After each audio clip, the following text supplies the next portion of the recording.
So hello, this is Just Ask Julia, where we share tips, tricks, and trends to help you transform your career and elevate your success. I'm Julia Holian, and I'll be leading today's session on interview strategies, asking insightful questions. Now, if you're watching our session live today, we will have a Q&A session at the end of this presentation, so feel free to stay on and ask us questions about resumes, LinkedIn, networking, interviewing, or really anything that is career development related. We are happy to help. If you are watching this as a recording, feel free to click the link in the description below, and you will be able to sign up for future Just Ask Julia sessions where you can ask questions live as well. So for today's topic, we're going to talk about interview strategies. This is one of my favorite things to talk about because interview coaching is an area where I feel everybody's going to be a part of an interview at some point. There's so many things that you can do to level up, to stand out, to feel that you are prepared and you are kind of on fire when you're in the interview. One of the key ways is to ask really good questions.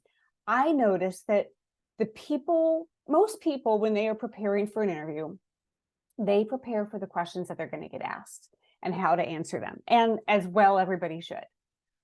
But I also feel that what gets a little neglected is the questions that they're going to ask in the interview. And a lot of people end up asking questions that I think are a little generic or soft. They aren't as inquisitive as I would recommend that they be. So I am going to actually give you almost 40 questions today that you can ask in an interview that are not the standard questions that you're going to see if you Google interview questions that you can ask. These are questions that hopefully are going to dig in and give you a little different insights into the people, the process, the organization, and what to expect, so that you can make a great decision. We are going to actually talk about 7 different types of interview questions. We're going to start out with business competitiveness, then we're going to go into strengths and weaknesses, company culture, management leadership style, people and teams, success in this role, and the interview process. Now, we all know there's a ton of questions you can ask. There are more that I could have thrown in here. I had to stop myself. So I do have about 40 questions that you're going to get access to, but also know that you can change these, you can amend them, you can finesse them in a way that you think is going to be ideal for your interview. Let's dive into why you want to come up with these key questions. I have a 4-point strategy that I want you to think about when you go into the interview. The number one thing you want to do is you want to show that you have done your homework. When I talk about homework on the next slide, it's where you're going to be researching what you need to know going into the interview about the company and the people and who they're all about, so that you show that you are genuinely into this company and you want to be there, and you have researched all the different facets you can think of. Secondly, by asking these great questions, you help them see you in the role. Because my assumption, after years of doing this, is that people go into an interview and they don't want to rock the boat. They don't want to ask questions where they are afraid that it is going to look like they asked that hard question and maybe it threw people off. Where interestingly, I noticed that most people, when they ask really great questions, they actually stand out. So what you want to do is you want to help them see how you would behave when you are actually in the role. So number 2, help them see you in the role, meaning once you get into your position, you're probably asking some really great questions. Let's start asking them earlier in the interview process. That then leads to 3 and 4. So number 3, why do you want to do this? Because you are going to learn about their people, their processes, their decision-making much more deeply than most people do in the interview process. And that leads to number 4, so that you are making an educated decision. You want to determine if this is the right place and if these are the right people for you and your career. So this is your strategy going into it. So if you're like, why am I doing this? This is the reason why. But let's look at the research, like the pre-interview research that you should be doing. There's 8 areas that you should be tapping into before any interview. starting with the company website and the LinkedIn page. I assume everybody knows to do that, and that's not unexpected. When you go to that company page, though, most people look to see how a company describes themselves and who they are and what they do. They might look at the people. I want you to also look at the jobs that they have posted. Maybe the jobs that they have posted are going to tell you that they have multiple departments that are hiring, that maybe the person that would be sort of your boss in the department, maybe that position's posted. And you want to think about that. What if you were to take a role in a company, yet the senior person in that team still hasn't been hired? You want to ask about that. You want to know those types of things. The LinkedIn page, when you go to see that, you're going to see a lot of the same information as what you're going to see on the company page. But on the LinkedIn page, you can also see everything that they've posted and the people who have commented on those posts. You can look at the engagement and get a lot more information about the company. Now, when it comes to people, I think most interviewees would know to look at the people that you're going to interview with. I would also, particularly on the LinkedIn page, but you could also do some of this on the website, look at the other people that you might be working with. Go and research, where do they typically hire people from? So if you are in LinkedIn Premium, I know it gives you some analytics on the all the universities and geography of where people are typically coming from who work in the company. So you want to look at that as well. And by the way, little side a side trick or tip, I guess I would say, when you go look at another person's profile, they're more likely to come back and look at you. And you want to do that before an interview. Most people are concerned, what if I go look at their profile? Are they going to think that's creepy? No, people want to know that you are checking them out, and you want other people in the company to be looking at you. So definitely go do that. But the areas that people don't always dig into when they are preparing for an interview is to look deeply at their customers. Who do they sell to and why? Just because some company sells or makes a product doesn't mean that they sell that to everybody. They may be selling it to individuals. They may be selling it to companies. If they're selling it to companies, they may be selling it to large companies versus startup or small companies. You want to understand what their customer base is. You also want to know who might be their business partners. Who do they work with? Do they get products and services from someplace else? Do they partner with another company that helps them? You may even want to know who their auditors are. So dig into those business partners and the people that they align with. You also want to dig into their industry news. So Google them. If you have access to something like Dun & Bradstreet or Mint Global, you can get industry news about the sort of the circles that they're playing in. But you want to know the industry and how that impacts their business. Are they impacted by government regulation? Are they impacted by the environment? Are they impacted by the economy? What are the things that impact their industry, and what have been the cycles that their industry has gone through? So you want to dig into that as well. And then, of course, you want to know about their competitors. Just because they make one product and another company makes a similar product doesn't always mean that they are a competitor. Sometimes they are, sometimes they aren't. Again, it comes back to who their customers are. But you also want to know what products and services and things are out there in the market. So knowing their competitors is important. If you can, find out about their financial standing. Naturally, a company that is publicly traded, you are going to get a lot more information there. You can go look at their taxes. You can look at their annual reports. You can pull up their filings. There's a lot more that you can learn about a company and their financial standing if they're publicly traded. If they're a nonprofit, you can go look at their 990. If they're privately held, it's harder to do that, but that's where you kind of go back to researching the company and Googling them. If they have acquired a company or they've been acquired or something has come out in the news, you might find out a little bit more about their financial standing. And then lastly, you want to learn about their reputation. What is the street saying about them? My go-to place on that usually is Glassdoor. I find that Glassdoor is a really great place to go see how other people talk about, people who've worked there before, people who've interviewed with the company. But I would even talk to other people who maybe have worked there before. I have had several clients who have reached out on LinkedIn to people who used to work at the company and have said in some kind of a message to them, hi, I noticed that you, or I found your profile on LinkedIn. I noticed that you used to work at, ABC company. I actually have a meeting with them scheduled next week. I'm just wondering if you have any tips for how I might stand out in their process or what questions I might want to be asking. I am always floored by how many people come back and tell me that they got a response and they were given some actually useful information. So don't be afraid to ask.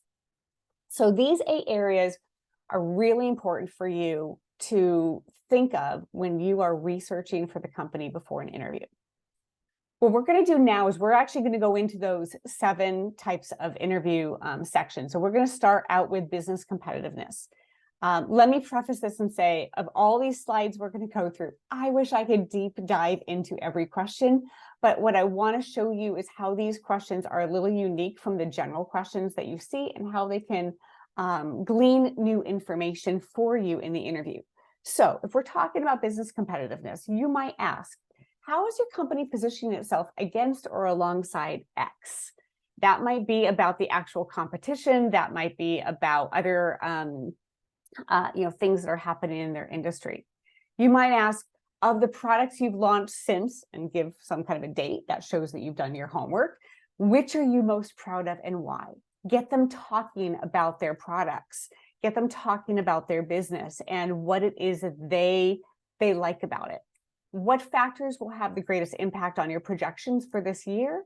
And then maybe you follow up that with next year. This is going to give you some insights into what's happening in the company. How do you tell your customers you're different from X? So get them talking about their competition a little bit and what they think they do really well or what they think they still need to work on. And then you might ask, what do your customers say about your company? That may sound a little bit more like a standard question, but again, I don't hear it getting asked a lot, so I wanted to throw that in there. Another type of question, strengths and weaknesses.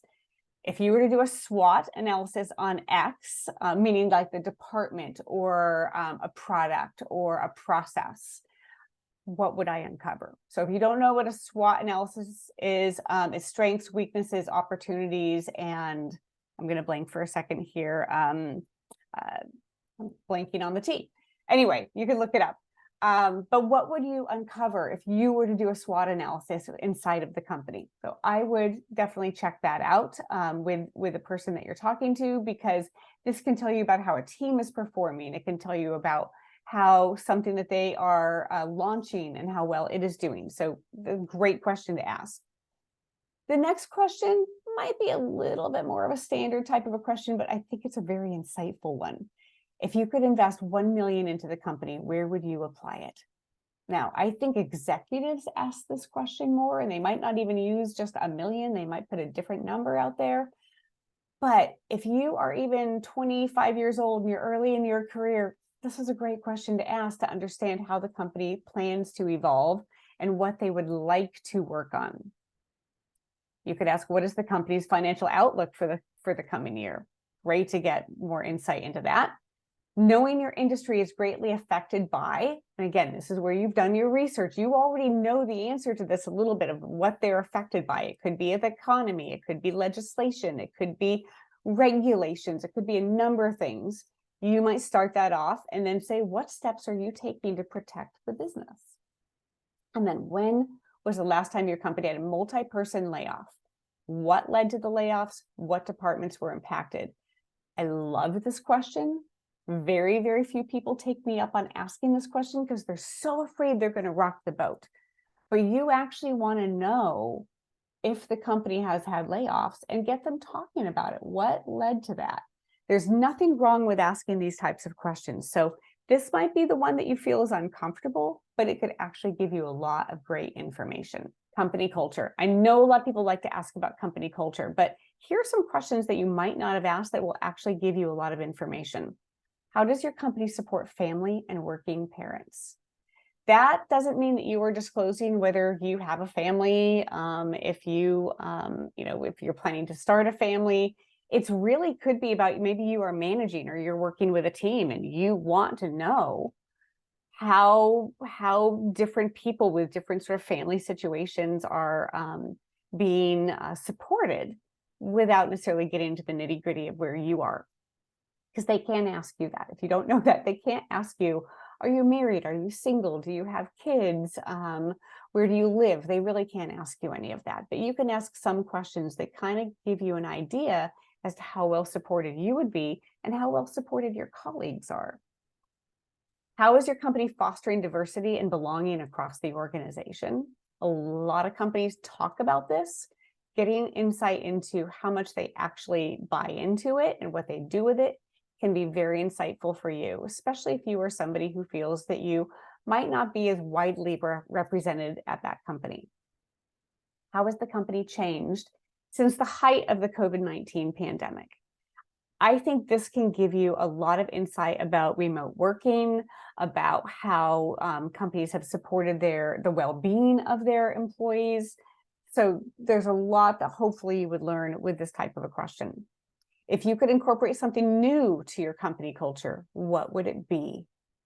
That, I think, gives you insight into maybe what is missing and what they would want. And then maybe you try to find out like what's kind of the holdup on that. And lastly, tell me about 2 or 3 people who have had a long career here without necessarily staying in the same role or department. I like this question because a lot of people want to stay at a company for a good length of time, but they don't know what their career path could be. And a lot of people ask the career path questions, and those are fine, great. I wanted, again, to share some questions with you that not everybody does ask. This gives you insight into maybe how people moved around. So are people allowed, quite frankly, to start in one job and potentially move into another department? Could you start out in sales and move into marketing?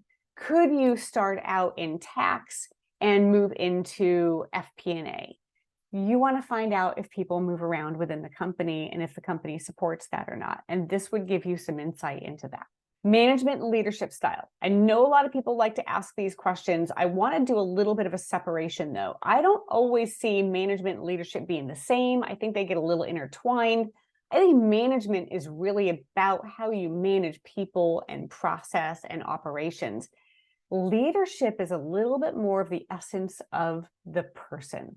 We can all be a leader. You can be an 8-year-old and be a leader, but you can maybe not have great leadership skills and be 42. So you want to get some insights into a combination of how this person or people or teams manage and lead. So here are some questions. Tell me about someone you've mentored and what they learned from you. Let me tell you, if they answer that question right off the bat by giving you a generic answer, for example, you ask this question, they say, well, I've mentored a lot of people and usually we work on these things and this is what I do. And they just give you this generic type of an answer. That person does not mentor. If you are looking for a mentor and they give you a generic answer, they are not a natural mentor. That may be okay. Maybe you need to find somebody else in the company who would be your mentor. But if they answer generically, they don't mentor. People who mentor, even if it's not formal, it's informal, they just kind of naturally do it. They can name multiple people. So I used to ask this whenever I was hiring somebody. I would always be curious about when I interviewed, if anybody mentored. If somebody had asked me that question, I can right off the bat, I can tell you 4 people instantly who I've mentored and what our journey was together. So people who naturally mentor can answer that question, and it tells you a lot. Give me an example of a time when you helped someone advance their career, similar to mentoring, but different. This can sometimes give you insight into, did did this manager or leader let go of an employee to allow them to grow within the company? Meaning, sometimes managers don't want to lose a great person on their team, and so they kind of hold on to them. If they help somebody grow their career, they're willing to say, you know what, you've done a great job here. Why don't you chase that new title? Why don't you try to get that promotion? Why don't you go over to that other department? So it tells you a lot about how the company or the people let people move around and advance within the company. What would your team say are your strengths as a leader?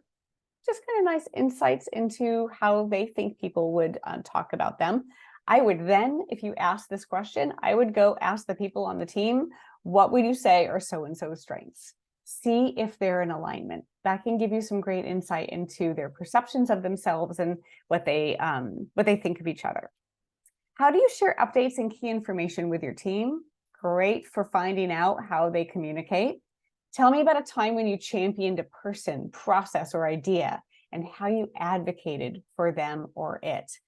I think the best leaders are leaders who really care about the people on their team, but also the processes and also letting people run with new ideas. So you want to make sure that that person doesn't just give you the green light and say, go for it, but also is somebody who will be kind of your running mate and cheerleader at the same time.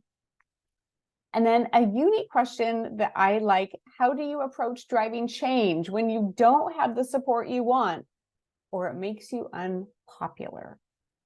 I think executives might be more inclined to ask this, but we all know that there are times when we see something in a company that needs to happen, and we're not going to make friends by doing that. So this is a great question to get insights into, has that happened? When has it happened? What transpired, and so on. People and teams. Describe the best boss you ever had and what you learned from them. I always ask this question when I was hiring somebody. I thought that gave me great insight into how I could be a good boss for them. What is it about that boss that they learned from? What was that relationship? What was unique about it? Great question to ask. If you could take one thing off your plate and put it on mine, what would it be? I have so many stories about people asking this question and getting great responses because it shows that you are a team player. It also gives you insight into what that other person would really like to not do anymore, and maybe freeing them up to not have to do it and giving it to you lets you shine with something you do really well and lets that person focus on something else that they want to kind of lean into. What do you bring to the table that's unique from other people I'm talking to? This question will give you some insights into how they think about other people on the team or within the company. You could ask this of multiple people and you'll get some really great insights into what each person does that they think is unique. What professional accomplishments are you most proud of? How do members of your team support one another? Two really good questions to find out how people work together and what they hold on to. What do they think is important? What's important to them? Describe a recent challenge and how your team handled it.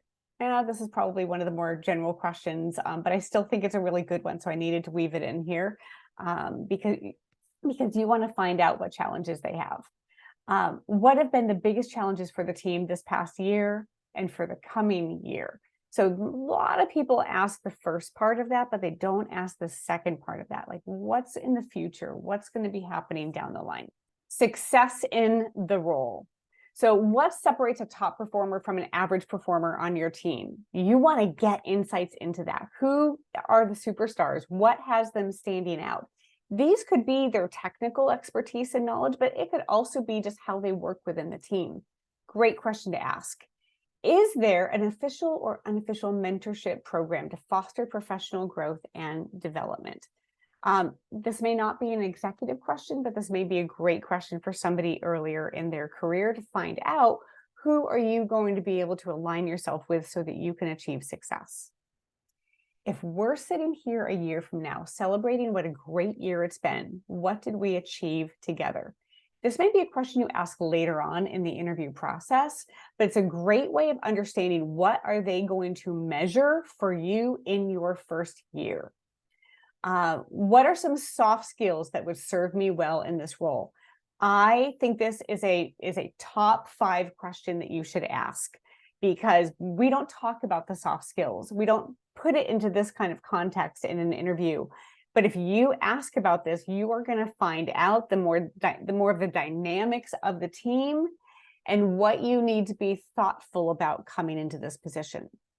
And then what do I need to know that is not in the job description? I had a handful of people ask this question in just the last month or two, and every one of them came back and said, you know what, this was a turning point for the positive in the interview process, because nobody asked this question. It was a great question to ask, and it opened up a whole new discussion about what was happening in the team and in the company. So if you have to take one question, I think this is the question to take. The interview process. Everybody wants to ask about the interview process. I'm not a big fan about asking about the interview process itself to the hiring manager or to the people on the team. You might ask it to the recruiter, but there's some other questions that you can ask that are a little bit less about the transactional process that will give you some insights. So, what did you see on my resume that had you looking forward to this interview? That gives you information about what it is about your background that attracted them to you. Instead of saying, what do you like about me or dislike about me? Or do you think that I'm a good candidate for this job? Or do you have any reservations? All of those questions I'm not a fan of. But if you ask this, you might get a little bit more information. When people have fallen out of the interview process, where have they typically struggled? This can give you some insights into where there's kind of like these inflection points in the interview process that might change for people, and how can you prepare? What is your favorite interview question and why? I like this question because I think it's kind of a soft question, and it gets people maybe chuckling a little bit because they aren't expecting that. But they can then share what their question is and why they like that question so much. I think it's kind of a way to kind of lighten up the interview a little bit. What should I start thinking of now before I meet with whomever you might meet next? Great question. What advice do you have for me as I move forward in this interview process? Give them the opportunity to help you prepare and move forward. And when would you like me to follow up with you? I like asking that question as opposed to when will I hear from you? Because when you offer to follow up with them, they typically give you more information about what's going to happen next, who's going to follow up. If you haven't heard from them, what should you do? Definitely ask that. And then my final thoughts on this. Number 1, be curious. In every interview, be curious about what you need to know, what's happening in the company. Don't be afraid to ask deep questions. The people who ask more insightful questions always make a bigger impression in the interview. So hopefully I've given you, I think there's like 38 or 39 questions in there that are really helpful to you. Listen closely to everything that they say. And when you come out of the interview, take notes. Write down every question they asked, every question you asked. Give yourself some space to talk about, or to write out what did they say, so that you don't forget what happened in that interview. And then when you're going to send a thank you note, it helps you to reflect back on something that you talked about. Or if in reflection of the interview itself, you're like, I wish that I had said this other thing, or I wish that we had covered this other topic, or I didn't say that very well. You can use that thank you note to reflect back on that situation and share anything that maybe you didn't cover in the interview. I hope this has been helpful for you. That's it for today's topic. If you are watching this live, we are going to start the Q&A session momentarily. For those of you who are watching the replay, thank you for tuning in. You can click the link in the description to sign up for future Just Ask Julia sessions.